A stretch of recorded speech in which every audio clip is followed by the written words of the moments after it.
Good morning. Good morning. Today is Sunday, August 13th, 2023. Welcome to meditation class. Let's start by setting our intentions and making aspirations as we do every week by saying the four immeasurables. May all beings have happiness and the causes of happiness. May all beings be free from suffering and the causes of suffering. May all beings not be separated from the happiness that has never known suffering. May they rest in equanimity, free from attachment, anger, and aversion. Following on the four immeasurables, I'm going to read a quote from Garchen Rinpoche, someone we read from and quote very often, and someone whose teachings I think are extremely important in our current era.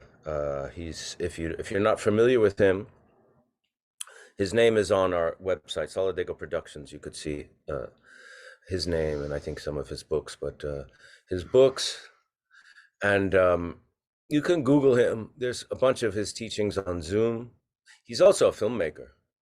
And not a documentary like he's done narrative, films. He's an artist as well as a extremely knowledgeable and accomplished teacher of Buddhism, the reincarnate Lama of a reincarnate of a very, very important Lama,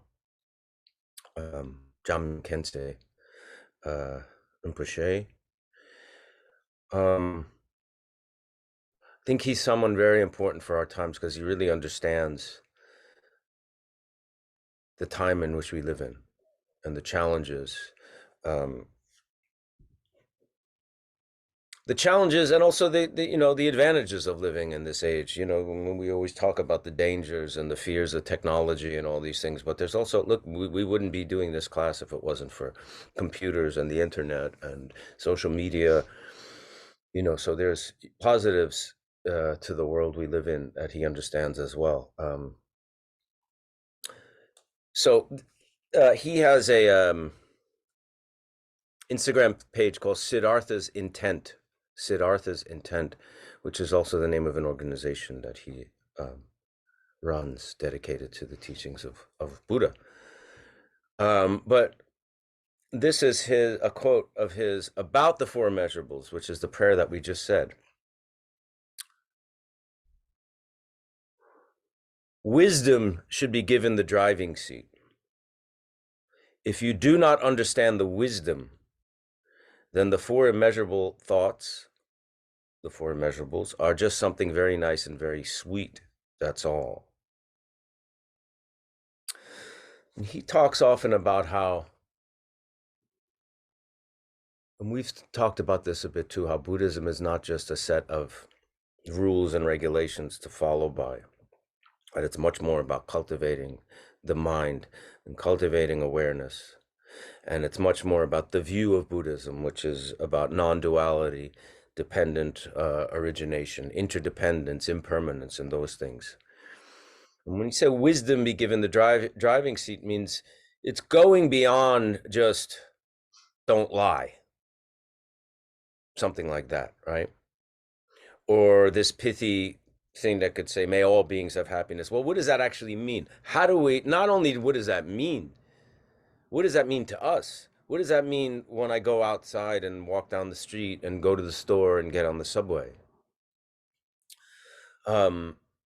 It's not just a mental idea, or he talks about wisdom, and this is my opinion, in a very practical sense, and in some ways really having to go deep into our own innate sense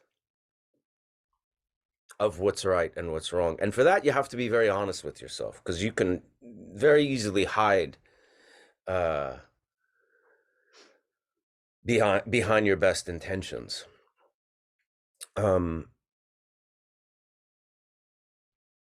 I say, like, don't lie is a ethical discipline, right? But then there's, you know, if you see someone who's, if you see your mother and you see her and she looks particularly old that day, or and she looks tired and not good, and you say, you look amazing, you look young, that's a lie, right? I mean, factually or whatever. But yet the intention behind it, using your innate wisdom that you want to connect to this person you love and make them happy in that moment, that takes a certain amount of wisdom. This is a very on a very simplistic level, but I think it's, you always have to lead with that, because wisdom really comes from the heart.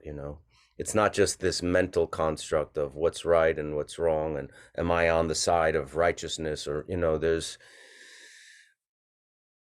again, we have to be very careful, and we have to practice, and we have to be very honest with ourselves, and that's where the teacher comes in, you know taking refuge in the Dharma and taking refuge, with the teacher, because until we, you know, until our wisdom really comes to a certain fruition, we have to, be under the care of a teacher. Um, I'm not going to go too far into that, but I encourage you to look into his work, his writing, his teachings, Zansa Khyentse Rinpoche. Um, well, the other thing I just want to say before we meditate today, to really get the benefit of this practice, you need to do it every day.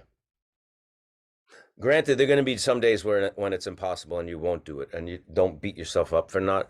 But um, it's very easy, if you let a week go by without practice, to revert to that kind of,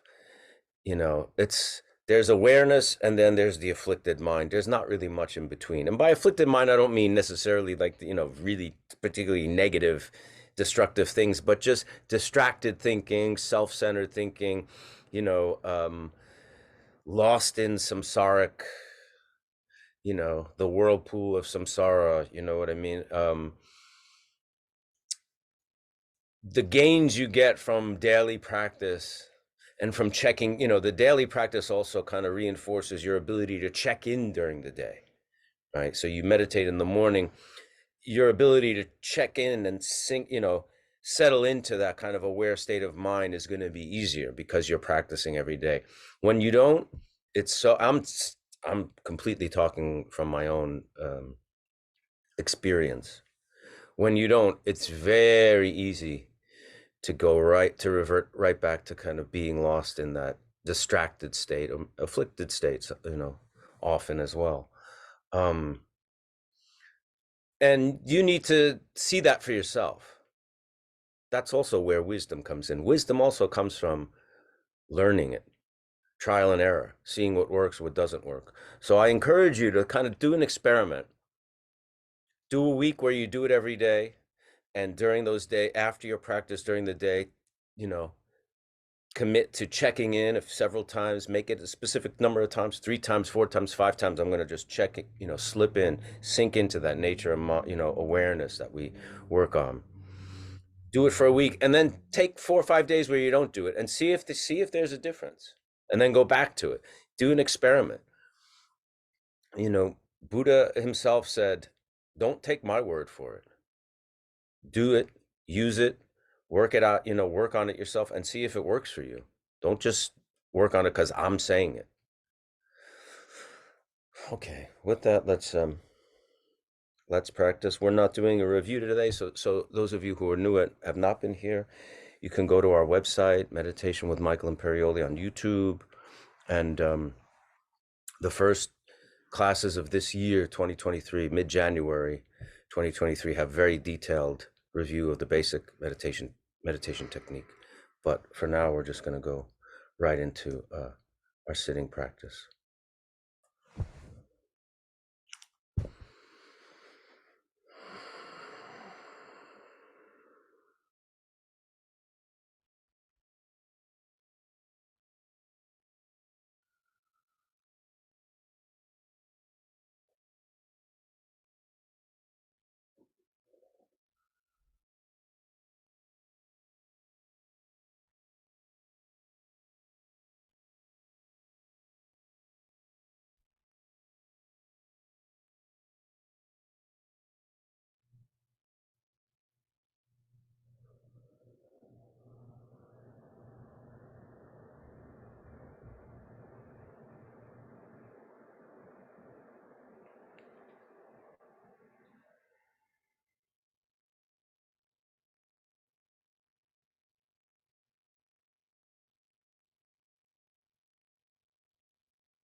Great.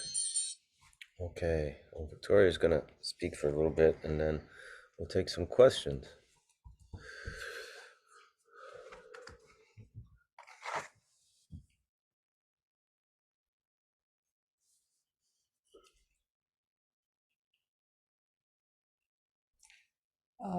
Good morning. Thank you for being here, coming to practice with us. It helps our practice enormously. And just again to say, Michael and I are not teachers. We're students with you. And we are grateful to be in the space of practice with everyone. And everything that we say here is usually based on quotes and teachings of our teachers. That includes, of course, our root guru, Garchen Rinpoche, and many, many teachers that we experience also on YouTube, books, and through all various means of seeking out the teaching. And enormous amount of teachings are available to all of us all the time. And we encourage you to do that and to find authentic teachers in order to really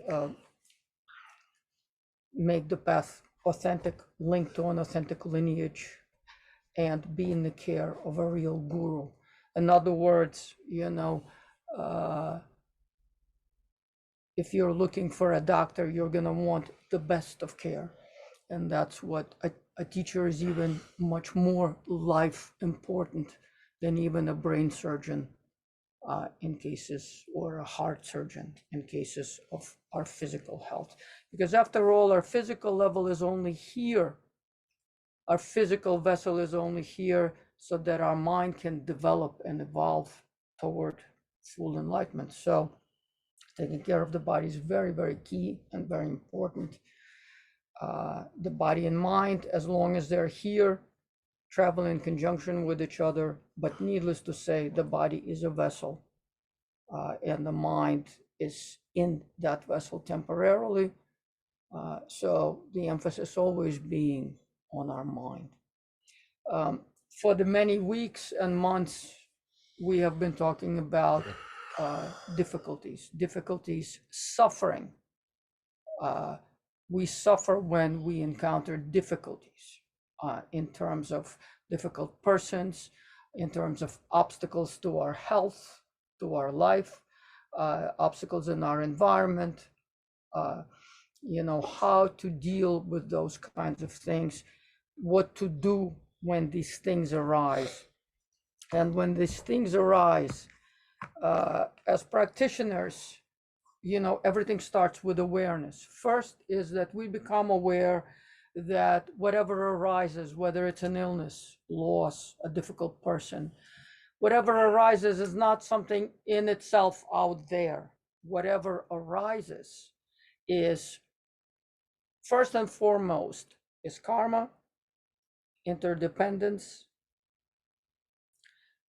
and the essence of all things, emptiness. But, well, we don't need to get to that today.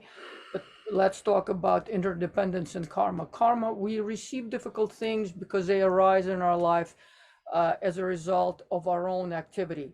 So what arises there is something that comes to us, for us, in order to somehow change our path. It's another opportunity for us to cure a situation we've created in the past. So this is a very important way of, this is a way of wisdom. So when difficulties arise, we know that things arise for us and because of us. So not saying, oh, woe is me, this difficult thing happened in my life, etc., etc. Please start to look as a practitioner at difficulties in terms of, oh, I have this situation in my life, so that I may cure it, and through that activity, I may move out of that space, and I may move toward another space of freedom and light. Besides karma, there's interdependence. Everything is interdependent. So knowing that I put out some energy out there, and now this energy comes back to me so that I may work with it. Why am I working with these things? the preciousness of human life. The preciousness of human life is very, very specific. In this vessel, in this life, we have an opportunity toward full enlightenment and all the little steps that lead to it. And no small step is irrelevant. All these, the ocean is made out of drops of water.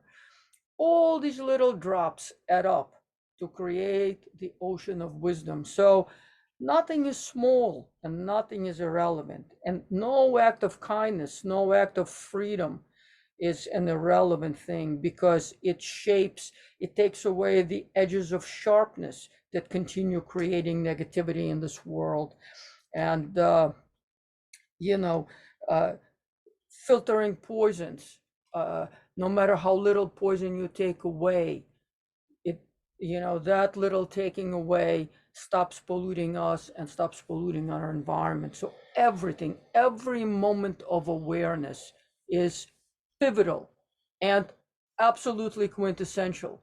That is why we have this precious human existence, so that we can do that work. And so we can use this vessel, this life, for the benefit of self and others, to move toward full enlightenment. And everything starts with awareness that things out there are like this. The nature of things out there is arises because of a certain necessity by which we put those things there in front of us, and secondary, tertiary conditions become aroused at this moment, like water and sunlight, and then the seed grows. But remember, things don't grow as punishment. Things grow so that these circumstances appear in our life, so that when we remove them, we can, it's like an obstacle to health. When we go through surgery and we remove it, we reinstate our health back. And often, as a result of surgery or difficulty to our health, we start to live better. We change our lives for so much better. We change our diet, we change our exercise routine, our awareness peaks. And, a lot of times we become more fit as adults than even when we had a free ride as kids and teenagers and young adults. It takes a certain obstacle very often for us to become more honed in how to live this life better, more meaningfully. And when it comes in terms of mind, so much more important than even any kind of a physical event. So starting with awareness, we know that things arose as a result of interdependence and karma. We know that those things arise in order to catapult us to a higher place in our life. We don't think of it as punishment. We bring our awareness, and awareness tells us things are not in themselves. There are no bad people out there. There are no bad things out there. Rather, that these are our experiences. And first and foremost, we don't know what's out there in itself, because we are always experiencing our internal mental states. So when we talk about objectivity, it's kind of a silly thing, because it doesn't matter whether we are putting on one pair of glasses or 5 pairs of glasses or infinite amount of pair of glasses. Nothing makes it objective, because we're only creating devices that enhance our eyesight a little bit, but we're still looking through our mind. The physical organ of eyesight, no matter how amplified it is, we're still seeing our mind through all that amplification. And that's what we have to work with. There's, just because we create a telescope doesn't really mean that we're looking with some kind of a different sense organ. We're still looking with our mind and processing that information out there. In Buddhism, we talk about 2 main things. What we liberate, the obstacles to Buddhahood, are 2 things: afflictive emotions and ignorance. Afflictive emotions are the 5 poisons, or the 3 poisons, and then we talk about like the more expanded version of the 3 poisons, the 5 poisons. And ignorance is that mental state, that unawareness that makes us think that things are out there and they are like that, that is a bad man, or that is a bad thing that exists out there, and I am here on this side. Well, that ignorance of dualism of self and subject and object is the number one thing that we become aware of as the main obstacle to all of our lives and to everything we experience. And the second is afflictive emotions, because afflictive emotions are like the kind of a set of glasses or the set of headphones or the set of whatever goes on our other organs through which we experience everything. As practitioners, we're free from thinking those things in themselves are bad. This horrendous coworker, this horrendous boss, this very difficult child. No, as practitioners, we're already on this side of knowing I am experiencing my ignorance of dualism, and I'm also experiencing this ignorance of dualism through the filter of my five perceptions. As practitioners, we are always dealing with the interior space. We are not trusting like a child. We don't bring the baby mind to say that bad thing, this bad thing. So we're already past that. So we don't need to ask this question, what do I do with my difficult coworker? What do I do with my difficult mother? What we do is that we become aware of our own afflictive emotions first and foremost. And we become aware that we exist in a state of dualistic ignorance, you know? And so there are antidotes, there are concrete things that we can do about it. So everything starts with this awareness that, first of all, you know, dualism, self and other, myself and that thing or that person, is a ignorant state of mind. And second of all, when things are difficult and we feel suffering, we become aware that the suffering is not in exterior, it's not given to us through the outside. It is partly and to a great extent it's a triggering of one or multiple combination of the five poisons of mental afflictions. The five afflictive mental states being, well, ignorance is always included, so ignorance, anger, attachment. Anger is aversion, attachment is the grasping, jealousy is when we live in that kind of a continuous state of mind of never feeling enough, never feeling like we are good enough or that we have enough. And so we're always jealous. We always live in that, I need that to become more complete, to be fulfilled. And arrogance, when we feel like others are beneath us, this is beneath me, etc., which also a lot of times has to do with this kind of a sense, inflated self sense of ego, and really has to do a lot with the affliction of ignorance. So, as practitioners, what do we do when we meet meet difficulties in our life in terms of objects, situations, and people? First, we stop reacting through the five emotions. We take a moment and we say, "Oh, I'm meeting this situation through anger. Oh, I'm meeting this situation, you know, my mind is filled with anger. My mind is filled with jealousy. My mind is filled with grasping and desire.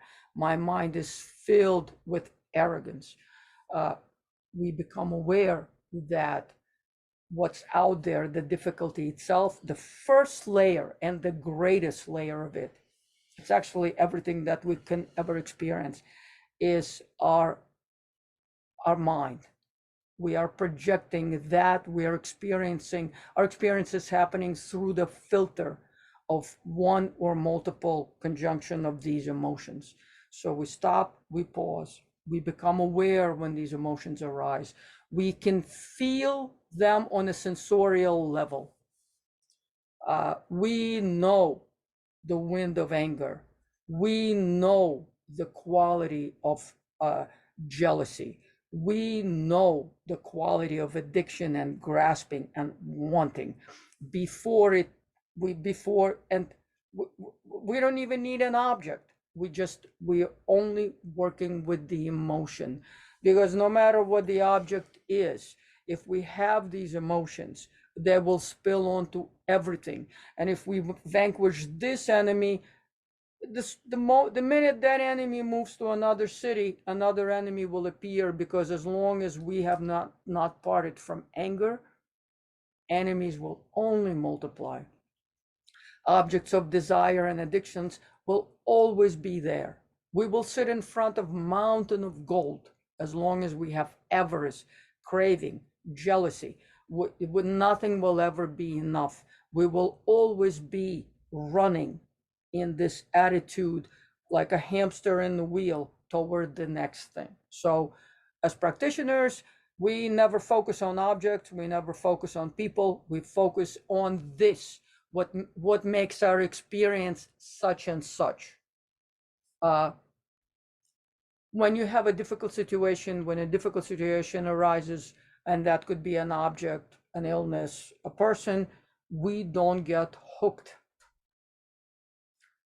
We experience the emotion from the inner, not the outer sense. We experience emotion as an inner quality. We watch it and we let it subside, because we know that no emotion is permanent. We know that just as it arises, like anything that arises, it arises to stay for a moment and to subside. As practitioners, we know that we can catch the emotion without attaching it and spilling it to the object or the circumstance or the person. We watch the emotion as an internal event. We have patience. We let it dissolve by itself. Because remember, everything is impermanent. And it is already transforming as it's arising.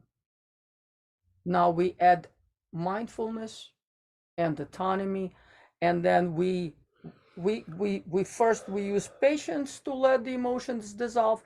Later, when our practice becomes stronger, when we catch the scent of that negativity arising, anger or attachment or jealousy, we can start to use our mind to transform that into something positive, or just liberating that emotion on the spot. You know, as practitioners, we remember our autonomy. We have power over our emotions. We don't have to react or act on them. We can transform them. We can wait them out, number one. We can transform them. That's like ability number two. We can cut through them. We can cut them like bread, you know, like bread being cut by a knife. The knife being our awareness, the sharpness of wisdom. And then the last kind of a capacity, the highest capacity, is that we can just drop it. It arises and we go, forget it. I'm not engaging with you. I'm not wasting time on you. You're not, then that means you are at the capacity of a practitioner who doesn't say, that difficult person. You just go, no, that's my reaction. That can stay as it is, but I have the spaciousness, the mind of wisdom, and I could just drop it. So, like I said, I'm going to repeat it. We can wait it out. We use patience. We know that this emotion is impermanent. It's interdependent. It arose, and also with its interdependence and impermanence, it will cease. If we are not pouring if we're not pouring fuel into the fire and regurgitating it over and over and over, thinking, "Oh, he said this to me. Oh, he was so bad to me. Oh, da da da da," you know, we will wait it out and it will subside, because we know impermanent things only arise to cease. We can transform it by, for example, if we start with the emotions of feeling short and impatient towards someone, or being angry at them, we can right away transform it into patience and loving kindness. We're like practitioner, we're like going from babyhood with patience into teenagehood. We can transform. We can cut through them with the sharpness of wisdom. We're almost like, you know, first year of college, and then we're in graduate school when we could just drop it. We have that level of awareness, such kind of level of freedom, such kind of level of autonomy, that we could just drop it. The minute it arises, we drop it on arising. Bring your awareness, focus your mind on the opposite of the negative emotion. Focus on our Buddha nature. Focus on the light, focus on the wisdom, which is our essential nature. That is how we get through these different steps, levels of becoming free from ignorance and the five afflictive emotions. Bring kindness to anger. Rejoice for others when feeling craving and when feeling jealousy. Like you feel jealous, bang, just bring your I will rejoice for you. I am happy that you won this lottery and not me. When I rejoice for you, I am also feeling part of the happiness of what has happened to you. If it's not my karma, I'm not going to win that lottery. You know, the amount of time I will spend feeling jealousy, and I will be polluting you and me with that electromagnetic wave, because our thoughts are physical events in this world. Yes, they're invisible like toxic gas, but they're certainly there, and they could be like killing and murderous. Uh, when feeling pride and comparison, remember that we can be with that in the spot of that person in the next 5 minutes. Remember, it's only our ignorance that thinks we are better and we're going to stay in that position forever, while that person who is a homeless person sitting on the street begging for a sandwich, that we cannot wind up in the same situation in an instant, you know. And what's going to bring us faster to that position is maintaining those states of arrogance, maintaining those states of ignorance. And remember that as long as we feel desire and attachment, we will sit on in front of a mountain of gold, but nothing will be enough, because it's the anguish of the afflictive emotion of attachment and desire, the addiction that will keep us driving and driving and driving. It's the addiction that is the drug. Nothing will ever be enough until it's quenched. Be patient when the wave of emotion comes. Know it's like a wave. It'll arise, it will dissolve. That is, you know, and watch your mind. Instead of spending time on your telephone screens and your TV screens, watch your mind. Great Yogi Milarepa said, mind is the greatest entertainment. We can only change when we are spending time on the intrinsic level, watching our mind. Nothing change will never, never, ever happen when we are out there swimming and feeling like things are out there. So that's all I wanted to talk about today. Great. Is that Thank we you. have these means to changing difficult circumstances and removing obstacles by working with our afflictive emotions and becoming aware that that happens. Those events are intrinsic events, not events out there. I wanted to ask you, following up on what I was saying before about practice and how the difference between daily practice and having the daily practice, and do you find the same thing, your ability to check in, settle into an aware state of mind throughout the day? Do you find that easier? Do you find that goes when you don't maintain your daily practice? What is your experience with that? No, without daily practice, you know, it's almost like making 100 steps forward and then falling 1,000 steps back. That's how I experience. Needless to say, practice has to be every breath, with every breath. And there are physical practices like Tonglen. With every breath, we can practice. Not only can we practice, we should practice. And the formal sessions, especially in the morning, when we set our intention for the day, you know, make it the most important thing of the day is to bring awareness, be in that state of awareness, and make a vow to your own Buddha nature, to your own wisdom mind. Say, I'm going to spend the whole day in awareness.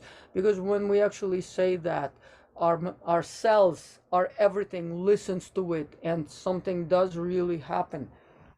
You know, when our thoughts of that kind, they actually really do transform us. But you find that that can slip easily when you're not maintaining a daily Slips practice. Yeah. slips beyond easily, sometimes because of busyness and that busy mind intervening, and kind of like shredding the practice in the morning. Sometimes you get up, and even at 4 or 5 o'clock in the morning already, we're all on about what I need to do and this, and the ego mind just overshadows completely the wisdom mind, and it becomes very, very difficult. It's almost like walking with a cloud all day long and never seeing the sun. That's why practice is so important. It's like you start your day with remembering that the sun, even when the night is here, the sun is there. It has never moved from its spot. It's actually just us and our perceptions that move away. So we bring that awareness too, and transforms everything. We had a teaching recently with a great Lama. I'm not going to mention who, but was talking about his experience in 3-year retreat and how he was very young when he did the 3-year retreat, and the first year was very difficult, and then it's and that's an intensive where you're really practicing hours and hours a day, and you're really isolated.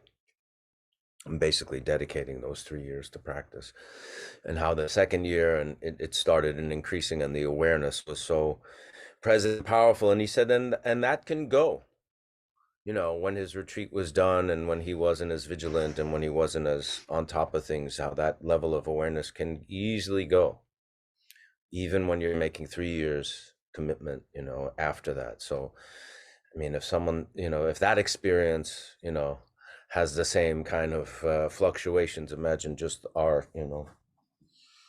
little, whatever, 20 minutes, an hour a day, how important that becomes. Not how small that is, but how important that becomes, And change really happens when we vow every day. We reinforce, I will live through wisdom. I will live through loving, mind, compassion, because there is no other way to eliminate the two obscurations, the obscuration to wisdom, which is ignorance, and the obscuration of the afflictive emotions, which clears our karma. Someone asked the question: Is there an option to mute myself? You're already muted. All the attendees besides us are muted, and we don't see you and we don't hear you, so don't worry about it. I'm leaving for college soon, and I'm anxious. How can I use meditation to help my nerves? Well, first, I'd like to ask, how often do you meditate, and what is your practice? Your name is Brianna, so write back to us and answer that question, and we'll get back to you. Is there a difference between spirit and soul in Buddhism? Well, Buddhism doesn't really talk about spirit or soul,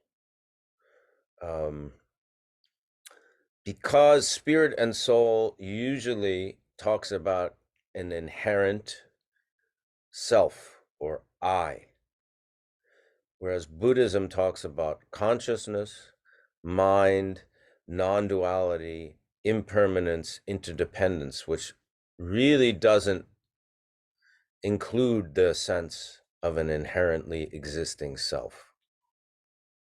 I don't know if you want to expand on that, but that's in a nutshell. I think one of the big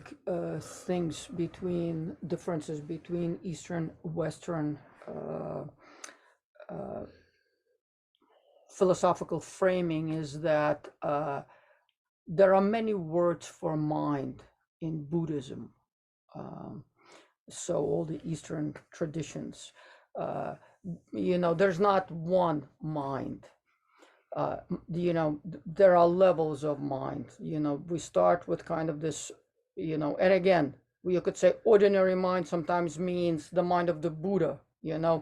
Different traditions have different, use different terms, really terminology. But there are, for example, the mind of the Buddha, or, Rigpa, is one term for the mind in its most blossomed. Think of it like a lamp on a dimmer. at its most dimmest is what the kind of mind we have. Our conceptual mind is the dimmest mind that there is, pretty much, because it is saturated with ego and afflictive emotion. That mind is kind of like the dark portion of the mind. And as the mind grow, the mind of the practitioner, someone who's on the path, that has already a certain modicum of awareness, can become something else. And so there are many different kinds. There are at least 5 different levels of awareness that are terms that are used in Buddhism. I think in Western traditions we use the soul, the spirit, and they're very not flushed out. They're very kind of dim and they're abstract and very diluted terms. They're qualified in different ways through different philosophical and religious traditions, whereas in Eastern Buddhist tradition, they're very kind of connoted in a very precise and specific kind of way.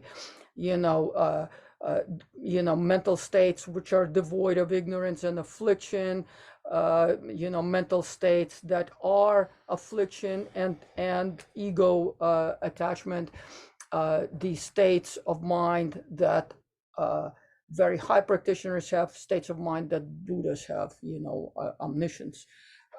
We don't have exactly anything that is a correlative to that.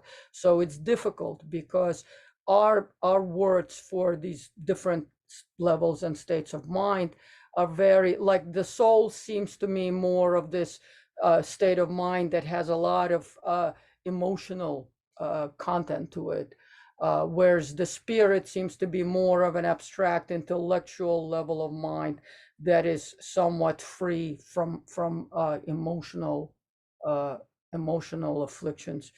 But we don't have any kind of level of specificity to really uh, create kind of good parallels, because the Western language doesn't really have much of that. So we can't use the same terminology.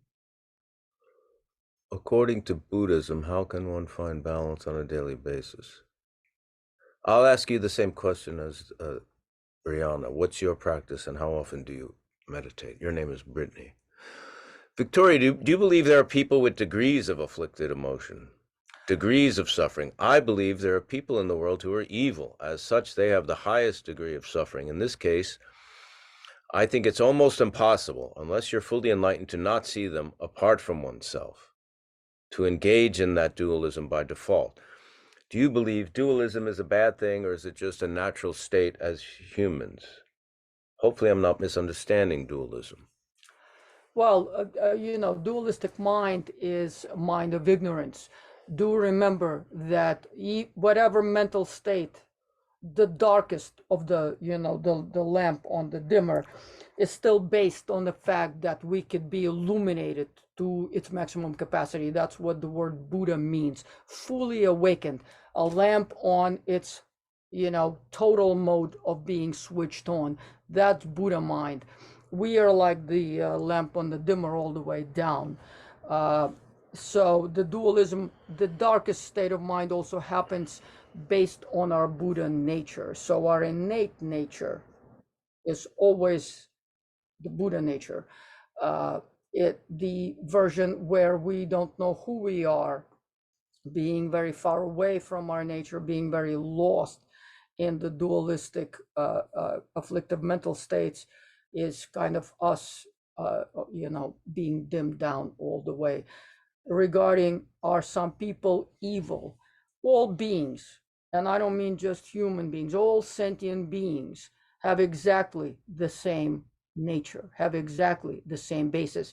That being said, meaning there's only one reality. That reality is Buddha nature. It's what makes us different on different emotional and mental levels, on different levels of ignorance and afflictive emotions, is just that being on the dimmer. Yes, some of us are so afflicted that you can call it states of mental illness. For example, someone who is so agitated all the time by anger someone who's so agitated all the time by addiction. We have no problem calling addicts mentally ill, because we know that the mind is so overcome by addiction. We have no issue of saying that that's mental illness. Why not apply the same toward a person who spends their entire day in a state of agitation, of anger, of aversion, of anger? These are all states of mental affliction, and when they're so powerful, we can and we should call them mental illness. And so when we know that someone has mental illness, how can we simply stand as be the same and reactive to them and call them, well, you're so evil? That's what I was trying to express. As practitioners, we don't point finger, we watch our mental space. And when we're watching a person who is so deeply afflicted, nothing but compassion can arise in our mind if we have any modicum of awareness. Because when we watch a drug addict go and steal everything from his children or his parents or from the neighbor because the affliction is driving them so hard, can we say that they're doing that in just some kind of like an evil mental state? No, they're just being overcome by addiction.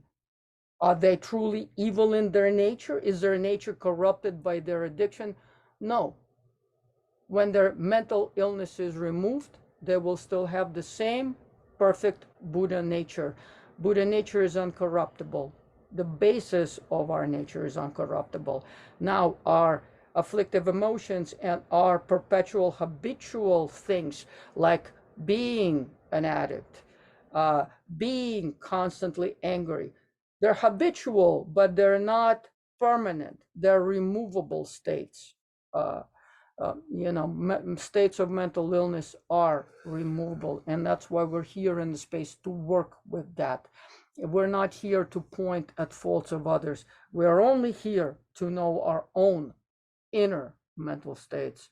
So when we are saying you are evil, that means we are inside. Our filter of the world is anger, and we are working on that. We're working that our filter is clear and pure. We're making sure that we're not seeing everything as evil. That's just our fear and our ignorance. When we have a lot of self-attachment and we have a lot of fear, we feel like we're being under attack all the time.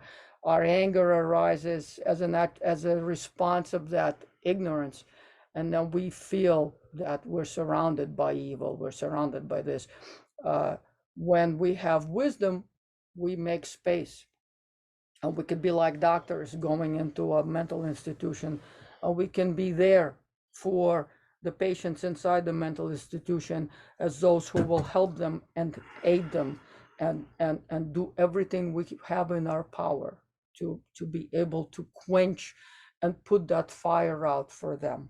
And we will, of course, will go there with nothing but compassion and skill.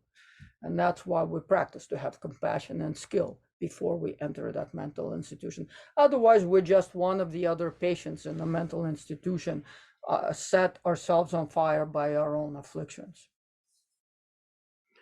I am 8 months sober, August 14th. Tomorrow, that's great. I stumbled upon this by accident via Michael's Instagram. I'm so grateful to be able to be part of this. Thank you for allowing the public to be part of your meeting. The lessons today are relevant always, but especially today. That's from Lily Lobotomy, and I think I know some of your relatives. Congratulations. Dealing with, when we are addicted, it's very easy to say, this made me drink, he made me drink, she made me drink. Finally understanding that all those things are just ignorance, willful ignorance, and finding the courage and the strength to liberate yourself is huge. And I want to make a disclosure that Michael and I have dealt with exactly the same kinds of things, from smoking to drinking to drugs to all kinds of things.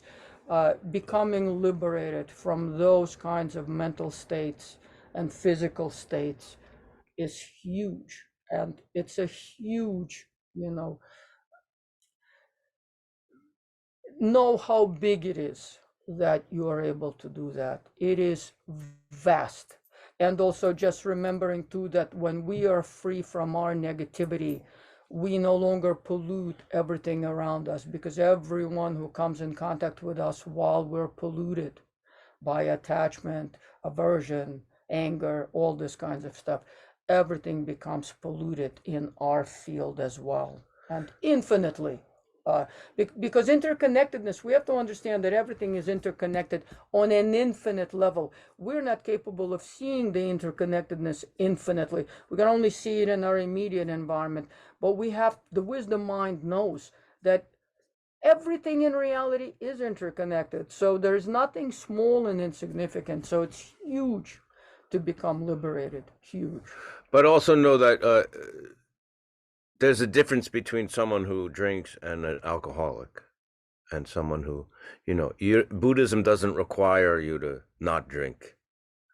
But Buddhism, I mean, you can't really practice Buddhism if you're, in the throes of an addiction that's tormenting you. So it's not, just so we're clear, you know what I mean? You have to decide and know if that's a problem for you. It's not, Buddhism is not about just like, oh, you can't drink, you can't smoke, you can't, you know what I mean? It's not a requirement per se, but if you are addicted, then obviously that's going to be a hindrance to practice. Is there an effective antidote to grief? This is a very common question we get in here.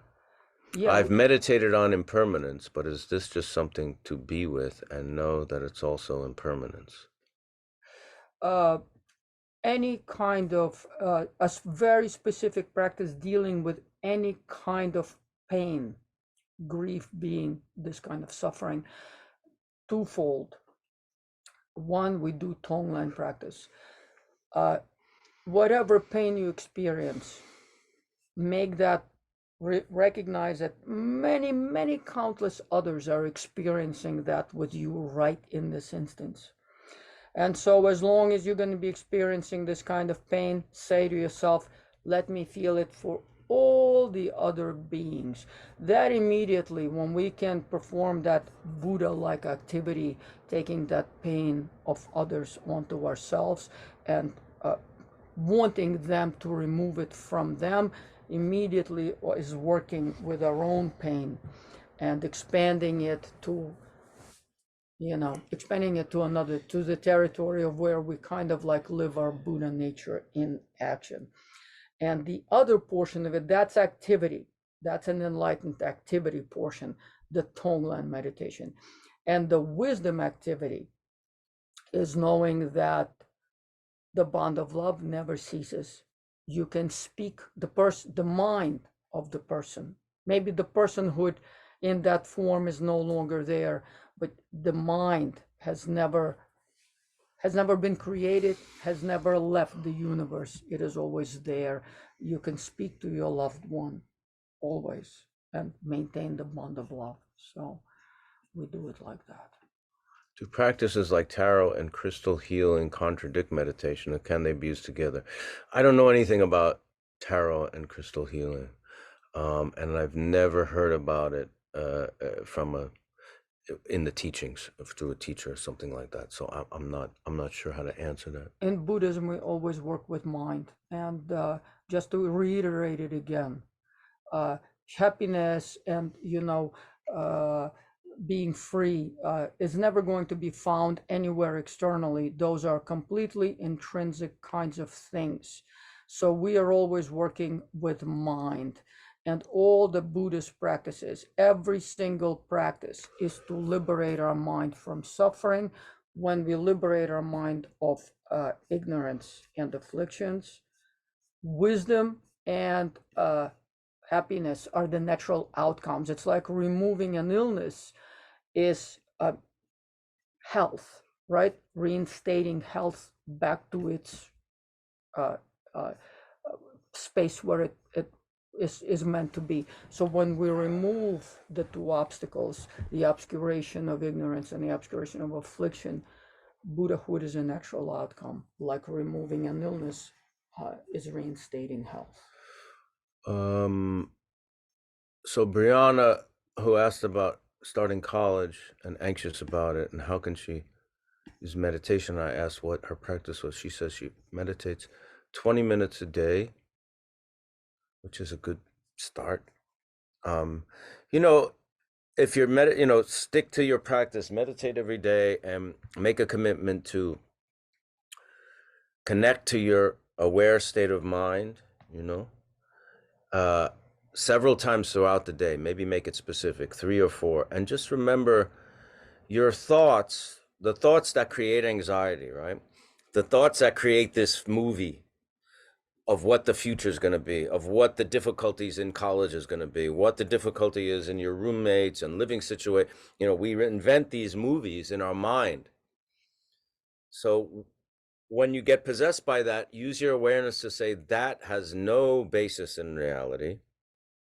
Your fear of failing classes, your fear of being lost and difficult, recognize it as a projection of habitual tendencies and of mind, and just realize that that doesn't exist, and that that isn't real, and that that is not the truth, and that is not reality, and let that go, like we work with the thoughts in this class, like the clouds dissolving into the sky.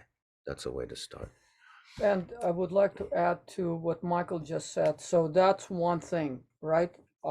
Knowing that our experiences, our world is always filtered through our projections, and we can work with our projections. Anxiety is this kind of like a habitual low level of dissatisfaction and fear, hopes and fears. We fluctuate between that. We project what we want. We're afraid of not getting that result, and we're afraid of certain other things. So we fluctuate between this aversion and desire. So becoming aware of that, that's the energy of anxiety often, is this fluctuation. So if you kind of like, instead of just this light snowfall, kind of look into it, you will find the causes from which it originates. And second of all, always remember, you're and all sentient beings Buddha nature. Even if you receive a sound that's not pleasant to you right now, somebody says, you're like this and like this, and remember that person may be afflicted in that moment, and let that just dissolve. And always remember your own Buddha nature, and work with difficulty on the spot. You hear something difficult or something difficult is happening, breathe it out, and breathe in the Buddha nature, breathe it out. And Tonglen meditation is always great for all kinds of difficulties that we meet and face. Can someone be a strong atheist yet benefit from meditation? I'm not sure what a strong atheist is, as opposed to just an atheist, but atheist is pretty clear, right? Be a strong atheist yet benefit from meditation, a lot of Buddhist practices, without following the religion. Sorry if I asked that incorrectly. I don't think you're incorrect. I'm curious as what you mean by strong atheist. Genuinely curious. But Buddhism is not a theistic religion. So atheism, is not belief in a God, right? Well, Buddhism doesn't believe in a God. Right? Buddha is not a God, not worshipped as a God, never said he was a God, is not followed as a God. So can you benefit from meditation and Buddhist practices, Buddhist teachings? Yes, of course, but you should try that and find out. You know what I mean? There's really, listen, I mean, just think about what we taught. If you've been attending this class or other classes with teachers, there's not a lot of religiosity. We're talking about mind. We're not talking about belief in some, other force that's going to come and intervene and save us and do something for us, if we ask. There's not this interventionist aspect of saying, come and help me because you're omnipotent and all powerful. Buddhism doesn't believe in a creator that created the universe, is very much in tune with and in sync with the Big Bang, if you will, and probably many big bangs and infinite big bangs and destruction of the universe, and beginnings and endings in an infinite cycle. So if you're an atheist and you don't practice a religion, Buddhism, I think, is a very easy one and kind of friendly, user friendly one for someone coming from your background. Some people don't even look at Buddhism as a religion, as more as a kind of a science of mind, things like that. So yeah, I would encourage you to investigate it if it's calling to you, and if it's expiring. Someone wrote, Buddha isn't a god, LOL. I'm not sure what's funny about that, but um it is true. Buddha is not a god, and is not. Buddha was a man who basically became enlightened, realizing the full potential of sentient beings, of what we're capable of, and what our mind is capable of being. And Buddha was, you can think of Buddha as a cartographer. That's why he's called the teacher. He's called victorious one because what is the victory over? Over ignorance and afflictive emotions, the two things that we spoke about earlier. Buddha, as a teacher, gave us a map of when we use that map, we can reach that same place of Buddhahood, by also saying that that place of Buddhahood can be reached on the basis of our Buddha nature. We can reach enlightenment because it is our nature. Enlightenment, or Buddha, another word for enlightenment is Buddhahood, meaning the lamp on the dimmer goes all the way and is lit up. That is our nature. The reason why we can attain that state and will attain that state is simply because that's just the nature of all sentient beings. That's all the time we have today. There's some questions a bunch of questions we didn't get to, unfortunately. So if you really want, us to address them, you can email us at Michael Imperioli Meditation 101 at Gmail. Some people ask for book recommendation. If you go on Solidago Productions website, you can find book and teacher recommendations. Let's close by dedicating the merit from today's class to the benefit of all beings, as we do every week. By this merit may all beings attain the state of enlightenment, conquer the enemies of faults and delusions. May they be liberated from this ocean of samsara and its pounding waves of birth, old age, sickness, and death. Thank you for coming. And Thanks. thank you, Nick. Nick Solidio is our producer, who does this, all the tech work for this class and the website, out of his own kindness and generosity. He doesn't get paid for that. He does that because he wants to offer this to you, and we're very grateful to him, and we would not be able to do it without him. See you next week.